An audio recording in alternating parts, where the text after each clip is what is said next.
दुकान पर सफेद गुड़ रखा था, दुर्लभ था। उसे देखकर बार बार उसके मुंह में पानी आ जाता था। आते जाते वह ललचाई नजरों से गुड़ की ओर देखता, फिर मन महसूस कर रह जाता। आखिरकार उसने हिम्मत की और घर जाकर माँ से कहा। माँ बैठी फटे कपड़े सिल रही थी। उसने आंख उठाकर कुछ देर दीन दृष्टि से उसकी ओर देखा, फिर ऊपर आसमान की ओर देखने लगी और बड़ी देर तक देखती रही। बोली कुछ नहीं। वह चुपचाप माँ के पास से चला गया। जब माँ के पास पैसे नहीं होते तो वह इसी तरह देखती थी।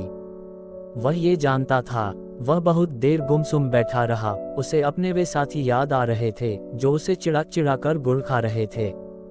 ज्यों ज्यों उसे उनकी याद आती, उसके भीतर गुड़ खाने की लालसा और तेज होती जाती। एक आध बार उसके मन में माँ के बटुए से पैसे चुराने का भी ख्याल आया। ये ख्याल आते ही वह अपने को धिक्कारने लगा और इस बुरे ख्याल के लिए ईश्वर से क्षमा मांगने लगा। उसकी उम्र 11 साल की थी। घर में माँ के सिवा कोई नहीं था। हालांकि माँ कहती थी कि वे अकेले नहीं हैं, उनके साथ ईश्वर हैं। वह चूंकि माँ का कहना मानता था, इसलिए उसकी यह बात भी मान लेता था। लेकिन ईश्वर के होने का उसे पता नहीं चलता था। माँ उसे तरह तरह से ईश्वर के होने का यकीन दिलाती। जब वह बीमार होती, तकलीफ में कराहती तो ईश्वर का नाम लेती, और जब अच्छी हो जाती तो ईश्वर को धन्यवाद देती। दोनों घंटों आंख बंद कर बैठते। बिना पूजा किए हुए वे खाना नहीं खाते। वह रोज सुबह शाम अपनी छोटी सी घंटी लेकर पालथी मारकर संध्या करता। उसे संध्या के सारे मंत्र याद थे, उस समय से ही जब उसकी जबान तोतली थी। अब तो ये साफ बोलने लगा था। वे एक छोटे से कस्बे में रहते थे। माँ एक स्कूल में अध्यापिका थी। बचपन से ही वह ऐसी कहानियां माँ से सुनता था जिनमें यह बताया जाता था कि ईश्वर अपने भक्तों का कितना ख्याल रखते हैं, और हर बार ऐसी कहानी सुनकर वह ईश्वर का सच्चा भक्त बनने की इच्छा से भर जाता। दूसरे भी उसके पीठ ठोंकते और कहते, बड़ा शरीफ लड़का है, ईश्वर उसकी मदद करेगा।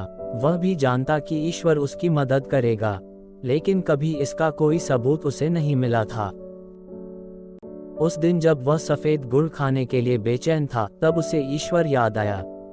उसने खुद को धिक्कारा। उसे माँ से पैसे मांगकर माँ को दुखी नहीं करना चाहिए था। ईश्वर किस दिन के लिए है? ईश्वर का ख्याल आते ही वह खुश हो गया।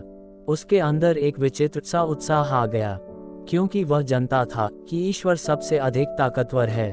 वह सब जगह है और सब कुछ कर सकता है। ऐसा कुछ भी नहीं जो वह न कर सके। तो क्या वह थोड़ा सा गुड़ नहीं दिला सकता उसे, जो कि बचपन से ही उसकी पूजा करता आ रहा है, और जिसने कभी कोई बुरा काम नहीं किया, कभी चोरी नहीं की, किसी को सताया नहीं। उसने सोचा और इस भाव से भर उठा कि ईश्वर जरूर उसे गुड़ देगा। वह तेजी से उठा और घर के अकेले कोने में पूजा करने बैठ गया। तभी माँ ने आवाज दी, बेटा, पूजा से उठने के बाद बाजार से नमक ले आना। उसे लगा जैसे ईश्वर ने उसकी पुकार सुन ली है, वरना पूजा पर बैठते ही माँ उसे बाजार जाने को क्यों कहती। उसने ध्यान लगाकर पूजा की, फिर पैसे और झोला लेकर बाजार की ओर चल दिया। घर से निकलते ही उसे खेत पार करने पड़ते थे, फिर गांव की गली जो ईंटों की बनी हुई थी, फिर बाजार की ओर चल दिया। उस समय शाम हो गई थी।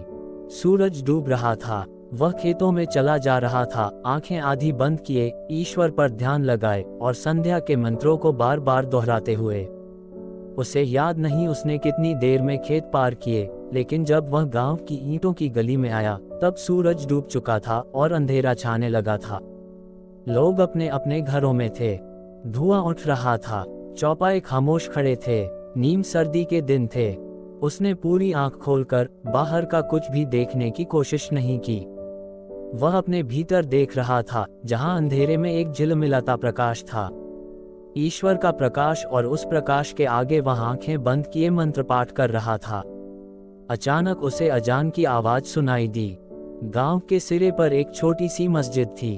उसने थोड़ी सी आंखें खोलकर देखा। अंधेरा काफी गाढ़ा हो गया था। मस्जिद के एक कमरे बराबर दालान में लोग नमाज के लिए इकट्ठे होने लगे थे। उसके भीतर एक लहर सी आई।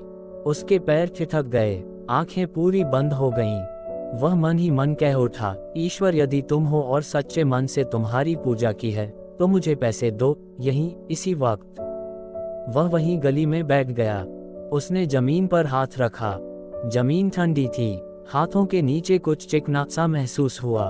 उल्लास की बिजली सी उसके शरीर में दौड़ गई। उसने आंखें खोलकर देखा। अंधेरे में उसकी हथेली में अठन्नी दमक रही थी। वह मन ही मन ईश्वर के चरणों में लौट गया। खुशी के समुद्र में झूलने लगा। उसने उस अठन्नी को बार बार निहारा, चूमा, माथे से लगाया, क्योंकि वह एक अठन्नी ही नहीं था, उस गरीब पर ईश्वर की कृपा थी। उसकी सारी पूजा और सच्चाई का ईश्वर की ओर से इनाम था। ईश्वर जरूर है, उसका मन चिल्लाने लगा। भगवान, मैं तुम्हारा बहुत छोटा सा सेवक हूँ। मैं सारा जीवन तुम्हारी भक्ति करूँगा। मुझे कभी मत बिसराना। उल्टे सीधे शब्दों में उसने मन ही मन कहा और बाजार की तरफ दौड़ पड़ा। अठन्नी उसने जोर से हथेली में दबा रखी थी। जब वह दुकान पर पहुंचा तो लालटेन जल चुकी थी। पंसारी उसके सामने हाथ जोड़े बैठा था। थोड़ी देर में उसने आंख खोली और पूछा, क्या चाहिए?